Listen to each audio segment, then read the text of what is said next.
ಸಿದ್ಧಪಡಿಸಲಾಗಿದ್ದು, ಈ ತಂತ್ರಜ್ಞಾನವನ್ನು ಕರ್ನಾಟಕ ಹಾಲು ಮಹಾಮಂಡಳಿಯ ಮುಖಾಂತರ ವಾಣಿಜ್ಯೀಕರಣಗೊಳಿಸಲಾಗಿದೆ. ಜಾನುವಾರುಗಳಲ್ಲಿ ಸೂಕ್ಷ್ಮ ಖನಿಜಾಂಶಗಳಾದ ತಾಮ್ರ ಮತ್ತು ಸತುಗಳ ಕೊರತೆಯನ್ನು ನಿಖರವಾಗಿ ಖಚಿತಪಡಿಸಿಕೊಳ್ಳಲು ಜೀವರಾಸಾಯನಿಕ ಮಾಪಕಗಳನ್ನು ರೂಪಿಸಲಾಗಿದೆ. ಪೂರಕ ಪೌಷ್ಟಿಕಾಂಶ ಪ್ರಯೋಗಾಲಯದಲ್ಲಿ ಅಪೌಷ್ಟಿಕಾಂಶಗಳು ಹಾಗೂ ಸೂಕ್ಷ್ಮಜೀವಿ ಬ್ಯಾಕ್ಟೀರಿಯಾಗಳನ್ನು ಬಳಸಿ ಪ್ರಿಬಯೋಟಿಕ್ ಮತ್ತು ಪ್ರೋಬಯೋಟಿಕ್ ಪೂರಕಗಳ ಸಂಶೋಧನಾ ಕಾರ್ಯ ನಡೆದಿದೆ. ಸಾಕು ಪ್ರಾಣಿಗಳ ಜೀರ್ಣಕ್ರಿಯೆಯಲ್ಲಿ ಉದ್ಭವವಾಗುವ ಮೀಥೇನ್ ಅನಿಲದ ಪರಿಣಾಮ ಜಾಗತಿಕ ಹವಾಮಾನ ವೈಪರೀತ್ಯ ವಿಷಯದಲ್ಲಿ ಪ್ರಮುಖ ಅಂಶವಾಗಿದೆ. ಔಟ್ರೀಚ್ ಯೋಜನೆಯಡಿಯಲ್ಲಿ ಸಾಕು ಪ್ರಾಣಿಗಳಾದ ಹಸು, ಎಮ್ಮೆ, ಕುರಿ ಮತ್ತು ಮೇಕೆಗಳಿಂದ ವಿವಿಧ ಆಹಾರ ಕ್ರಮಗಳಡಿಯಲ್ಲಿ ಮೀಥೇನ್ ಅನಿಲದ ಹೊರಸೂಸುವಿಕೆಯ ಅಂಕಿ ಅಂಶಗಳ ಮಾಹಿತಿ ಪಡೆಯಲಾಗುತ್ತಿದೆ. ವಿಷಶಾಸ್ತ್ರ ಪ್ರಯೋಗಾಲಯದಲ್ಲಿ ಆಹಾರ ಸಂಪನ್ಮೂಲಗಳಲ್ಲಿರಬಹುದಾದ ವಿಷಕಾರಕಗಳು ಹಾಗೂ ಅವುಗಳ ನಿಗ್ರಹಣೆ ಬಗ್ಗೆ ಸಂಶೋಧನೆ ನಡೆದಿದೆ.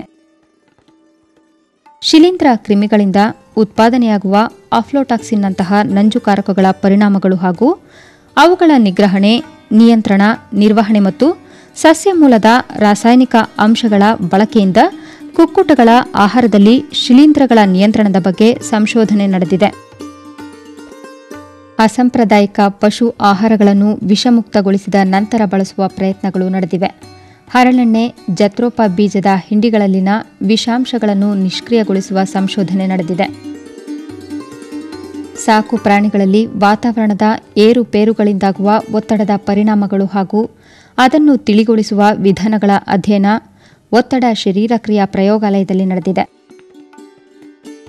ವಿಟಮಿನ್ ಸಿ ಹಾಗೂ ಪೊಟ್ಯಾಷಿಯಂ ಕ್ಲೋರೈಡ್ ಲವಣಗಳನ್ನು ಕುಡಿಯುವ ನೀರಿನಲ್ಲಿ ಬೆರೆಸುವುದರಿಂದ ಕೋಳಿಗಳಲ್ಲಿ ಒತ್ತಡದ ಪ್ರಮಾಣವನ್ನು ಕಡಿತಗೊಳಿಸುವ ಅಂಶ ಬೆಳಕಿಗೆ ಬಂದಿದೆ. ಬೆಳ್ಳುಳ್ಳಿಯನ್ನು ಮೊಟ್ಟೆಯಿಡುವ ಕೋಳಿಗಳ ಆಹಾರದಲ್ಲಿ ಬೆರೆಸುವುದರಿಂದ ಉತ್ಪಾದನೆ ಹೆಚ್ಚಾಗಿ ಮತ್ತು ಮೊಟ್ಟೆಗಳಲ್ಲಿನ ಕೊಲೆಸ್ಟ್ರಾಲ್ ಅಂಶ ಗಣನೀಯವಾಗಿ ಕಡಿಮೆಯಾಗುವ ಅಂಶ ತಿಳಿದುಬಂದಿದೆ. ಶರೀರ ಕ್ರಿಯಾ ವಿಜ್ಞಾನ ವಿಭಾಗದಲ್ಲಿ ಜಾನುವಾರುಗಳಲ್ಲಿನ ಪೌಷ್ಟಿಕತೆ ಮತ್ತು ಹಾರ್ಮೋನ್ಗಳ ಪರಸ್ಪರ ಸಂಬಂಧ ಹಾಗೂ ಸಂತಾನೋತ್ಪತ್ತಿಯ ಮೇಲಾಗುವ ಪ್ರಭಾವಗಳ ಬಗ್ಗೆ ಮೂಲ ಸಂಶೋಧನೆ ನಡೆದಿದೆ. ಅಧಿಕ ಶಕ್ತಿ ಹಾಗೂ ಖನಿಜಾಂಶಗಳ ಪೂರೈಕೆಯಿಂದ ಗರ್ಭಾಶಯದ ಬೆಳವಣಿಗೆ ಹಾಗೂ ಕಡಿಮೆ ಅವಧಿಯಲ್ಲಿ ಬೆದೆಗೆ ಬರುವ ಪ್ರಕ್ರಿಯೆಗೆ ಸಹಾಯಕವಾಗಬಲ್ಲದು. ಅಂಡಾಶಯದಲ್ಲಿನ ಜೀವಕ್ರಿಯೆಗಳನ್ನು ಅಲ್ಟ್ರಾಸೌಂಡ್ ವಿಧಾನದಿಂದ ಅಧ್ಯಯನ ಮಾಡಲಾಗುತ್ತಿದೆ. ಜೈವಿಕ ತಂತ್ರಜ್ಞಾನದ ಬಳಕೆಯಿಂದ ಪ್ರಯೋಗಾಲಯದಲ್ಲಿ ಎಮ್ಮೆಗಳ ಭ್ರೂಣ ಉತ್ಪಾದನೆಗೆ ಸಂಬಂಧಿಸಿದ ಮೂಲ ಸಂಶೋಧನೆ ನಡೆದಿದೆ. ಅಂಡಾಣುಗಳ ಮೇಲೆ ವಿಷಕಾರಿ ಖನಿಜಗಳು ಹಾಗೂ ಕೀಟನಾಶಕಗಳ ಪರಿಣಾಮಗಳನ್ನು ಕೂಡ ಅಧ್ಯಯನ ಮಾಡಲಾಗಿದೆ. ಎಮ್ಮೆಗಳಲ್ಲಿ ಗರ್ಭ ಕಟ್ಟಿದ ಮೊದಲ ದಿನಗಳಲ್ಲೇ ಭ್ರೂಣ ನಾಶವಾಗುವ ಸಂಭವಗಳು ಹೆಚ್ಚು. ಇದನ್ನು ತಡೆಗಟ್ಟುವ ವಿಧಾನಗಳನ್ನು ಅಳವಡಿಸಲು ಗರ್ಭ ಕಟ್ಟಿರುವ ಮೊದಲ ದಿನಗಳಲ್ಲೇ ಖಚಿತಪಡಿಸಿಕೊಳ್ಳುವ ಪರೀಕ್ಷೆ ಬಹಳ ಅಗತ್ಯ. ಈ ದಿಕ್ಕಿನಲ್ಲಿ ನಮ್ಮ ಸಂಸ್ಥೆಯು ಎಮ್ಮೆಗಳಲ್ಲಿ ಗರ್ಭಾವಸ್ಥೆಗೆ ಸೀಮಿತವಾಗಿರಬಹುದಾದ ಕೆಲವು ಅಂಶಗಳನ್ನು ಪತ್ತೆಹಚ್ಚುವ ಸಂಶೋಧನೆಯನ್ನು ನಡೆಸುತ್ತಿದೆ. ಪ್ರೋಸ್ಟಾಗ್ಲಾಂಡಿನ್ E2 ಎಂಬ ಹಾರ್ಮೋನ್ ಉತ್ಪಾದನೆಯನ್ನು ನಿರ್ವಹಿಸುವ ಮೂಲಕ ಸಹ ಎಮ್ಮೆಗಳಲ್ಲಿ ಭ್ರೂಣ ನಾಶವಾಗುವಿಕೆಯನ್ನು ತಡೆಯುವ ಸಾಧ್ಯತೆಯಿದೆ. ಈ ದಿಕ್ಕಿನಲ್ಲಿ ಈ ಹಾರ್ಮೋನ್ ಉತ್ಪಾದನೆಯನ್ನು ಹೆಚ್ಚಿಸಬಹುದಾದಂತಹ ಕೆಲವು ರಾಸಾಯನಿಕ ವಸ್ತುಗಳ ಬಗ್ಗೆ ಸಂಶೋಧನೆ ನಡೆಸಲಾಗುತ್ತದೆ. ನಮ್ಮ ಸಂಸ್ಥೆಯ ಸಂತಾನೋತ್ಪತ್ತಿ ಸಂಶೋಧನೆಯ ಪ್ರಯೋಗಾಲಯದಲ್ಲಿ ನಡೆಸಲಾದ ಸಂಶೋಧನೆಯಿಂದ ಈ ಕೆಳಮಟ್ಟದ ಫಲವತ್ತತೆ ಹೊಂದಿರುವ ಹೋರಿ ಕೋಣವನ್ನು ಪತ್ತೆ ಹಚ್ಚುವ ಹೊಸ ಪರೀಕ್ಷೆಯನ್ನು ಅಭಿವೃದ್ಧಿಪಡಿಸಲಾಗಿದೆ. ಈ ಪರೀಕ್ಷೆಯನ್ನು ವೀರ್ಯ ಘಟಕದಲ್ಲಿ ಅಳವಡಿಸಲು ಪ್ರಯತ್ನ ಜಾರಿಯಲ್ಲಿದೆ. ಎಮ್ಮೆಯ ಅಂಡಾಶಯದ ಕಾರ್ಯದಲ್ಲಿ ಗುಳ್ಳೆ ಕೋಶಗಳ ಬೆಳವಣಿಗೆ ಹಾಗೂ ಅಂಡಾಣು ಬಿಡುಗಡೆಯಾಗುವ ಕಾರ್ಯದಲ್ಲಿ ಕೆಲವು ನ್ಯೂನತೆಗಳು ಕಂಡುಬಂದಿವೆ. ಇವುಗಳಿಗೆ ಕಾರಣಗಳು ಕಂಡುಹಿಡಿದು ಅವುಗಳನ್ನು ಸರಿಪಡಿಸುವ ಪ್ರಯತ್ನ ಸಂಶೋಧನೆಗಳ ಮೂಲಕ ನಡೆದಿದೆ. ಈ ಸಂಶೋಧನೆ ನಡೆಸಲು ಅಂಡಾಣು ಹಾಗೂ ಗುಳ್ಳೆ ಕೋಶದ ದ್ರವ ಇವುಗಳನ್ನು ಎಮ್ಮೆಗಳಿಂದ ಅಲ್ಟ್ರಾಸೌಂಡ್ ತಂತ್ರಜ್ಞಾನದಿಂದ ಪಡೆಯಲಾಗುತ್ತದೆ. ಎಮ್ಮೆಗಳಲ್ಲಿ ಸಂತಾನೋತ್ಪತ್ತಿ ಶಕ್ತಿ ಕಡಿಮೆ ಇದ್ದು ಒಂದು ಎಮ್ಮೆಯ ಜೀವಿತ ಕಾಲದಲ್ಲಿ 6ರಿಂದ 7 ಕರುಗಳನ್ನು ಪಡೆಯುವುದು ಕಷ್ಟಕರ. ಜೈವಿಕ ತಂತ್ರಜ್ಞಾನವನ್ನು ಅಳವಡಿಸಿಕೊಂಡು ಎಮ್ಮೆಯ ಅಂಡಾಣುವಿನಿಂದ ಬಹಳಷ್ಟು ಗುಳ್ಳೆ ಕೋಶಗಳನ್ನು ಪಡೆದುಕೊಂಡು ಅವುಗಳ ಅಂಡಾಣುಗಳನ್ನು ಉಪಯೋಗಿಸಿಕೊಂಡು ಒಂದು ಎಮ್ಮೆಯಿಂದ ಹೆಚ್ಚಿನ ಪ್ರಮಾಣದಲ್ಲಿ ಭ್ರೂಣಗಳನ್ನು ಪಡೆಯುವ ಬಗ್ಗೆ ಸಂಶೋಧನೆ ಈ ಸಂಸ್ಥೆಯಲ್ಲಿ ನಡೆಸಲಾಗಿದೆ. ಎಮ್ಮೆಯ ಗುಳ್ಳೆ ಕೋಶವನ್ನು ಪ್ರಯೋಗಾಲಯದಲ್ಲಿ ಬೆಳೆಸಿ ಅದರಿಂದ ಪಡೆದ ಅಂಡಾಣುವನ್ನು ಐವಿಎಫ್ ತಂತ್ರಜ್ಞಾನದಿಂದ ಭ್ರೂಣವನ್ನು ಪಡೆಯುವುದರಲ್ಲಿ ಯಶಸ್ವಿ ಈ ಸಂಸ್ಥೆಯು ಪಡೆದಿದೆ. ಮತ್ತೊಂದು ಸಂಶೋಧನೆಯಲ್ಲಿ ಸೀಸ ಇನ್ನಿತರ ತೂಕದ ಲೋಹಗಳು ಭಾರಿ ಪ್ರಮಾಣದಲ್ಲಿ ಪ್ರಾಣಿಯ ದೇಹಕ್ಕೆ ಸೇರಿದರೆ ಅವುಗಳ ಅಂಡಾಶಯದ ಗುಳ್ಳೆ ಕೋಶಗಳು ಹಾಗೂ ಭ್ರೂಣವು ಬೆಳೆಯುವುದರ ಮೇಲೆ ದುಷ್ಪರಿಣಾಮ ಬೀರುತ್ತದೆ ಎಂಬ ಅಂಶ ತಿಳಿದುಬಂದಿದೆ. ರೇಡಿಯೋ ಐಸೋಟೋಪ್ ಹಾಗೂ ಎಂಡೋಕ್ರೈನಾಲಜಿ ಪ್ರಯೋಗಾಲಯ ಚೋದಕ ವಸ್ತುಗಳು ಅಂದರೆ ಹಾರ್ಮೋನ್ಗಳ ಪ್ರಮಾಣ ಕಂಡುಹಿಡಿಯುವ ವಿಧಾನಗಳಿಗೆ ಬೇಕಾದ ಎಲ್ಲ ಸೌಕರ್ಯಗಳು ಹೊಂದಿರುತ್ತದೆ. ಇಲ್ಲಿ ಹೆಚ್ಚಾಗಿ ಎಲ್ಲ ಸಂಶೋಧನೆಗಳಲ್ಲಿ ತಿಳಿಯಬೇಕಾದ ಹಲವಾರು ಚೋದಕ ವಸ್ತುಗಳ ಪ್ರಮಾಣವನ್ನು ಕಂಡುಹಿಡಿಯಲಾಗುತ್ತದೆ. ಪ್ರೊಲ್ಯಾಕ್ಟಿನ್ ಹಾರ್ಮೋನ್ ಅನ್ನು ನಿಯಂತ್ರಣಗೊಳಿಸುವ ವಿಧಾನದಿಂದ ನಾವು ವೈಟ್ ಲೆಗ್ ಹಾರ್ನ್ ಮತ್ತು ಗಿರಿರಾಜ ಕೋಳಿಗಳಲ್ಲಿ 4ರಿಂದ 5% ಮೊಟ್ಟೆ ಉತ್ಪಾದನೆ ಹೆಚ್ಚಿಸಿದ್ದೇವೆ. ಮೊಟ್ಟೆ ಉತ್ಪಾದನೆಯನ್ನು ಹೆಚ್ಚಿಸುವಲ್ಲಿ ಇನ್ಕ್ಯಾಂಡಿಸೆಂಟ್ ಬೆಳಕಿಗಿಂತ ಕೆಂಪು ಅಥವಾ ನೀಲಿ ಬಣ್ಣದ ಬೆಳಕಿನ ತರಂಗಾಂತರಗಳು ಹೆಚ್ಚಿನ ಪ್ರಭಾವ ಬೀರಬಲ್ಲವು ಎಂದು ಸಂಶೋಧನೆಯಿಂದ ದೃಢಪಟ್ಟಿದೆ. ಮೊಟ್ಟೆ ಚಿಪ್ಪು ಗಟ್ಟಿಯಾಗಿರಲು ಕ್ಯಾಲ್ಸಿಯಂ ಅಂಶ ಬಹಳ ಮುಖ್ಯ. ಕೋಳಿಯ ದೇಹದಲ್ಲಿ ಕ್ಯಾಲ್ಸಿಯಂ ಅಂಶವನ್ನು ಉಪಯೋಗಿಸಿಕೊಳ್ಳುವ ಬಗ್ಗೆ ಹಾಗೂ ಮೊಟ್ಟೆ ಉತ್ಪಾದನೆಯಾಗುತ್ತಿರುವಾಗ ಕ್ಯಾಲ್ಸಿಯಂ ಅನ್ನು ಅದರಲ್ಲಿ ಸೇರ್ಪಡಿಸುವ ವಿಧಾನದ ಬಗ್ಗೆ ಸಂಶೋಧನೆ ನಡೆಸಲಾಗುತ್ತಿದೆ. ಇದರ ಅಧ್ಯಯನದಿಂದ ಮೊಟ್ಟೆ ಚಿಪ್ಪಿನ ಬಲಪಡಿಸುವಿಕೆಗೆ ಉಪಯೋಗದ ಮಾಹಿತಿ ದೊರೆಯುವ ಬಗ್ಗೆ ಆಶಯ ಇದೆ. ಆಹಾರ ಸಂಪನ್ಮೂಲ ಮತ್ತು ಪೋಷಕಾಂಶಗಳ ಬಳಕೆಯಲ್ಲಿ ವೃದ್ಧಿ ಮೂಲಕ ಪಶು ಉತ್ಪಾದನೆಯಲ್ಲಿ ಹೆಚ್ಚಳ ಎಂಬ ರಾಷ್ಟ್ರೀಯ ಯೋಜನಾ ಕಾರ್ಯದ ಸಮನ್ವಯತೆ ಎನ್ಐಎಎನ್ಪಿಯಿಂದ ನಡೆಯುತ್ತಿದೆ. ಈ ಯೋಜನೆಯಲ್ಲಿ ಕೃಷಿ ಮತ್ತು ಪಶು ವಿಶ್ವವಿದ್ಯಾಲಯಗಳು, ಸಂಶೋಧನಾ ಸಂಸ್ಥೆಗಳು ಹಾಗೂ ಸರ್ಕಾರೇತರ ಸಂಸ್ಥೆಗಳು ಒಳಗೊಂಡಂತೆ ಒಟ್ಟು 27 ಕೇಂದ್ರಗಳು ಭಾಗಿಯಾಗಿವೆ. ಸಂಸ್ಥೆಯು ಮುಂಚೂಣಿಯಲ್ಲಿರುವ ವೈಜ್ಞಾನಿಕ ಸಂಸ್ಥೆಗಳೊಂದಿಗೆ ನಿಕಟ ಸಂಪರ್ಕ ಹೊಂದಿದೆ. ಸಂಸ್ಥೆಯು ಇತರೆ ಇಲಾಖೆಗಳ ಬಾಹ್ಯಧನ ಸಹಾಯದಿಂದ ಹಲವಾರು ಸಂಶೋಧನಾ ಯೋಜನೆಗಳನ್ನು ಹಮ್ಮಿಕೊಂಡಿದೆ. ಪಶು ಆಹಾರ ವಿಶ್ಲೇಷಣೆ, ಖನಿಜ, ಲವಣಗಳ ವಿಶ್ಲೇಷಣೆ ಕಾರ್ಯಗಳನ್ನು ಸೇವೆಯ ರೂಪದಲ್ಲಿ ಒದಗಿಸಲಾಗುತ್ತಿದೆ. ಸಂಸ್ಥೆಯ ವಿಜ್ಞಾನಿಗಳು ಸಮಾಲೋಚನೆ ಮತ್ತು ಗುತ್ತಿಗೆ ಸಂಶೋಧನೆಯನ್ನು ಕೂಡ ಕೈಗೊಳ್ಳುತ್ತಾರೆ.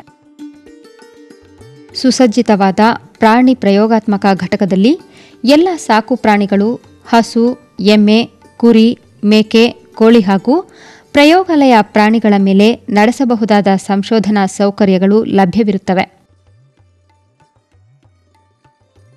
ಮೇವು ಉತ್ಪಾದನಾ ಘಟಕವು ಜಾನುವಾರುಗಳಿಗೆ ಅಗತ್ಯವಿರುವ ವಿವಿಧ ತಳಿಯ ಹಸಿರು ಮೇವನ್ನು ಸರಬರಾಜು ಮಾಡುತ್ತದೆ.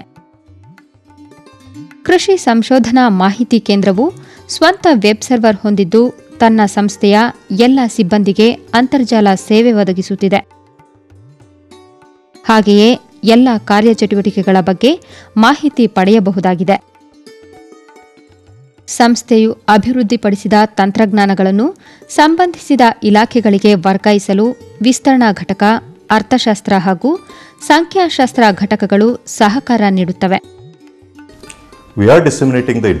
ಮಾಹಿತಿ ತಂತ್ರಜ್ಞಾನಗಳನ್ನು ಪ್ರದರ್ಶನ, ಪ್ರಾತ್ಯಕ್ಷಿಕೆ ಹಾಗೂ ಇತರೆ ವಿಸ್ತರಣಾ ಚಟುವಟಿಕೆಗಳ ಮೂಲಕ ವರ್ಗಾವಣೆ ಮತ್ತು ಪ್ರಸರಣಗೊಳಿಸಲಾಗುತ್ತಿದೆ.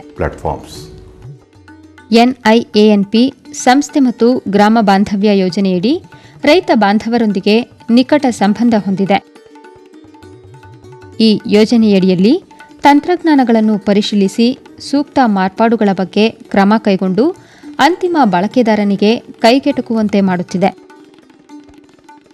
ಪಶು ಆಹಾರ ಪೋಷಣೆ, ನಿರ್ವಹಣೆ, ಯೂರಿಯಾ ಪರಿಷ್ಕರಣೆ, ಸಮತೋಲನ ಆಹಾರ, ಹಸಿರು ಹುಲ್ಲುಗಳ ಬಳಕೆ, ಖನಿಜ ಮಿಶ್ರಣಗಳ ಮಹತ್ವ, ಹಾಲು ಉತ್ಪಾದನೆ ಮತ್ತು ವಂಶಾಭಿವೃದ್ಧಿ ನಿರ್ವಹಣೆ ವಿಷಯಗಳ ಬಗ್ಗೆ ಸಂಸ್ಥೆಯ ವಿಜ್ಞಾನಿಗಳು ಪ್ರಾತ್ಯಕ್ಷಿಕೆಗಳನ್ನು ಏರ್ಪಡಿಸುತ್ತಾರೆ.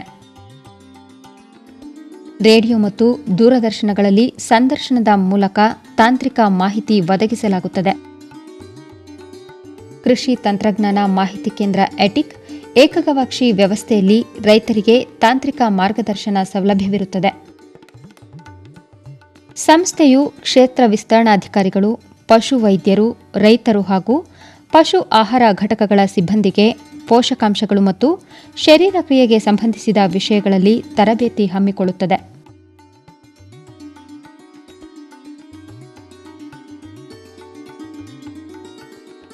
ಸಂಸ್ಥೆಯು ಸುಸಜ್ಜಿತ ಹಾಗೂ ಹವಾನಿಯಂತ್ರಿತ 250 ಆಸನ ವ್ಯವಸ್ಥೆಯುಳ್ಳ ಸಭಾಂಗಣ, ಸಮಿತಿ ಕೊಠಡಿ ಮತ್ತು ಸಮ್ಮೇಳನ ಸಭಾಂಗಣದ ವ್ಯವಸ್ಥೆ ಹೊಂದಿದೆ.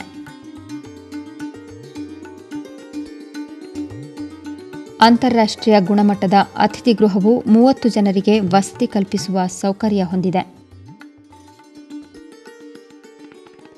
ಗ್ರಂಥಾಲಯ ಮತ್ತು ಮಾಹಿತಿ ಕೇಂದ್ರದಲ್ಲಿ ಸುಮಾರು 800 ಪುಸ್ತಕ, 770 ಸಂಪುಟಗಳ ನಿಯತಕಾಲಿಕೆಗಳು ಲಭ್ಯವಿವೆ. ಪ್ರಸ್ತುತ ಸಂಸ್ಥೆಯು 80 ರಾಷ್ಟ್ರೀಯ ಮತ್ತು ಅಂತಾರಾಷ್ಟ್ರೀಯ ನಿಯತಕಾಲಿಕೆಗಳ ಚಂದಾದಾರತ್ವ ಹೊಂದಿದೆ. ಸಂಸ್ಥೆಯು ಹಲವಾರು ಪುಸ್ತಕಗಳು, ತಾಂತ್ರಿಕ ಪ್ರಕಟಣೆಗಳು ಹಾಗೂ ಕರಪತ್ರಗಳನ್ನು ಪ್ರಕಟಿಸಿದೆ. ಸಂಸ್ಥೆಯ ಸಂಶೋಧನೆಗಳ ಸಾಧನೆಗಳಿಗೆ ಹಲವಾರು ಪ್ರಶಸ್ತಿಗಳಾದ ಹರಿಓಂ ಟ್ರಸ್ಟ್ ಪ್ರಶಸ್ತಿ, ಯುವ ವಿಜ್ಞಾನಿ ಪ್ರಶಸ್ತಿಗಳು, ಕೃಷಿ ಸಂಶೋಧನಾ ಪರಿಷತ್ತಿನ ತಂಡ ಸಂಶೋಧನೆ ಪ್ರಶಸ್ತಿ, ಉತ್ತಮ ಲೇಖನ ಪ್ರಶಸ್ತಿಗಳು ದೊರಕಿವೆ.